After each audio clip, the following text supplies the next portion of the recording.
pintura at disenyo. Glimmer naman ang gawa natin ngayon. So bali isa din siyang uri ng decorative putty. Ayan. Para siyang ano, para din siyang travertino.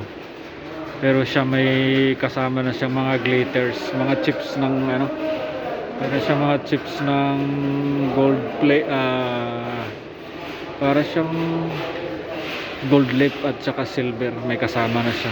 Kaya pagka yan naliha at kapag naliha at nalagyan ng top coat, ano na yan, pag nasinaga ng liwanag, nagkakaroon siya ng mga kumikislap-kislap pag nasa tamang anggulo ka. So bali yan yan, medyo mataas-taas to ginagawa natin ngayon. Bali 5 patong na scaffolding to. Yun, hanggang doon.